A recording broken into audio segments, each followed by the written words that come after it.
নিষিদ্ধ online games আইন 2025। নিষিদ্ধ অনলাইন গেমস আইন 2025 আইনকে চ্যালেঞ্জ জানিয়ে সুপ্রিম কোর্টে মামলা দায়ের। কেন্দ্রের অবস্থান জানতে চায় সুপ্রিম কোর্ট। 26শে নভেম্বর এই মামলার পরবর্তী শুনানি রয়েছে। নিষিদ্ধ অনলাইন গেমস আইন 2025 আর সেই আইনকেই চ্যালেঞ্জ জানিয়ে এবার সুপ্রিম কোর্টে মামলা দায়ের করা হয়েছে। কেন্দ্রের অবস্থান এই নিয়েই জানতে চেয়েছে দেশের শীর্ষ আদালত। সুপ্রিম কোর্টের কাছে এই সংক্রান্ত বিষয় নিয়ে কেন্দ্রের কি অবস্থান তা জানাতে হবে এবং আগামী 26শে নভেম্বর এই মামলার পরবর্তী শুনানি রয়েছে। আপনাদেরকে জানিয়ে রাখবো এই মুহূর্তের বড় খবর, যেখানে নিষিদ্ধ অনলাইন গেমস আইন 2025 আর সেই আইনকেই চ্যালেঞ্জ জানিয়ে সুপ্রিম কোর্টে মামলা দায়ের হয়েছে। আর এই সংক্রান্ত বিষয় নিয়েই কেন্দ্র সরকারের কি অবস্থান তা দেশের শীর্ষ আদালতের কাছে স্পষ্ট করতে হবে, এমনটাই কিন্তু শীর্ষ আদালতের তরফ থেকে নির্দেশ দিয়ে বলা হয়েছে। আগামী 26শে নভেম্বর এই মামলার পরবর্তী শুনানি রয়েছে। আপনাদেরকে আরেকবার জানিয়ে রাখবো, যেখানে নিষিদ্ধ অনলাইন গেমস আইন 2025 আর সেই আইনকে চ্যালেঞ্জ জানিয়েই দেশের শীর্ষ আদালতে মামলা দায়ের। আর তা নিয়েই এবার কেন্দ্রের কি অবস্থান তা জানতে চাইল দেশের শীর্ষ আদালত। আপনাদেরকে আরেকবার জানিয়ে রাখবো, যেখানে এই নিষিদ্ধ গেমস আইন 2025 তাকে চ্যালেঞ্জ জানিয়েই এবার মামলা করা হয়েছে দেশের শীর্ষ আদালতে। আর তা নিয়েই কেন্দ্রের কি অবস্থান, কেন্দ্রের অবস্থান সম্পর্কে জানতে চেয়েছে দেশের শীর্ষ আদালত। আগামী 26শে নভেম্বর এই মামলার পরবর্তী শুনানি। আপনাদেরকে আরো একবার জানিয়ে রাখবো, যেখানে দেশের শীর্ষ আদালত এবার কেন্দ্রের অবস্থান জানতে চেয়েছে নিষিদ্ধ গেমস আইন 2025 নিয়ে। আগামী 26শে নভেম্বর এই মামলার শুনানি রয়েছে। নিষিদ্ধ অনলাইন গেমস আইন 2025 তা নিয়েই এবার দেশের শীর্ষ আদালতে মামলা দায়ের করা হয়েছে। আইনকে চ্যালেঞ্জ জানিয়ে সুপ্রিম কোর্টে মামলা দায়ের। আর এই সংক্রান্ত বিষয় নিয়েই কেন্দ্রের কি অবস্থান, কেন্দ্রের অবস্থান দেশের শীর্ষ আদালতের কাছে স্পষ্ট করতে হবে, এমনটাই কিন্তু সুপ্রিম কোর্টের তরফ থেকে জানানো হয়েছে। আগামী 26শে নভেম্বর এই মামলার পরবর্তী শুনানি রয়েছে।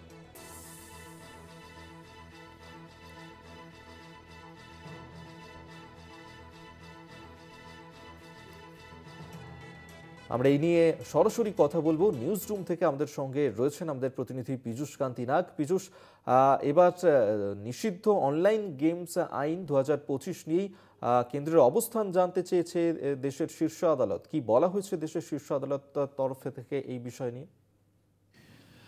দেখো, অনলাইন গেমস 2025 যে আইন সংশোধনী আইন যে করেছে কেন্দ্রীয় সরকার, সেই আইনে পরিষ্কারভাবে উল্লেখ রয়েছে যে সমস্ত অনলাইন গেমসের সঙ্গে আর্থিক বিষয় জড়িত রয়েছে সেই গেমসগুলিকে নিষিদ্ধ করা হবে। অর্থাৎ অনলাইন গেমসের সঙ্গে কোনো আর্থিক বিষয়কে কোনোভাবেই অনুমোদন পাবে না ভারতবর্ষে, এমনটাই 2025 আইনের পরিষ্কারভাবে উল্লেখ রয়েছে। যে আইনটিকে চ্যালেঞ্জ জানিয়ে ইতিমধ্যে কেরালা, মহারাষ্ট্র, মধ্যপ্রদেশ এবং বিভিন্ন রাজ্যের তরফ থেকে সংশ্লিষ্ট হাইকোর্টগুলিতে সেই আইনকে চ্যালেঞ্জ জানিয়ে যে আবেদন জমা পড়েছে, পাশাপাশি সুপ্রিম কোর্টেও কিন্তু এক স্বেচ্ছাসেবী সংগঠনের পক্ষ থেকে একটি জনস্বার্থ মামলা দায়ের হয়েছে।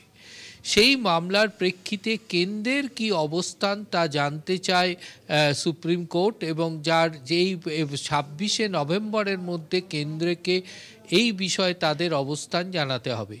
মূলত আবেদনকারীদের দাবি যে কেন্দ্রীয় সরকার যে আর্থিক যে অনলাইনের বিষয়গুলিকে নিষিদ্ধ করেছে তাতে বহু মানুষ ক্ষতিগ্রস্ত হচ্ছে। তার কারণ এই অনলাইন গেমসের মাধ্যমে দেখা যায় যে বহু মানুষের আর্থিক রোজগার হয়। পাশাপাশি তারা আরও দাবি করেছে যে এই অনলাইন গেমসের মাধ্যমে শিশুরা প্ররোচিত হচ্ছে এবং এর ক্ষেত্রে এর যে অন্যান্য দিকগুলি রয়েছে, খারাপ দিকগুলি রয়েছে, সেগুলো এই আবেদনে তুলে ধরা হয়েছে। সুতরাং এই অনলাইন গেমসের ক্ষেত্রে একটি নির্দিষ্ট মাত্রা ঠিক করে দিক, যাতে আর্থিকভাবে যারা ক্ষতিগ্রস্ত হচ্ছে তারা যাতে ক্ষতিগ্রস্ত না হয়।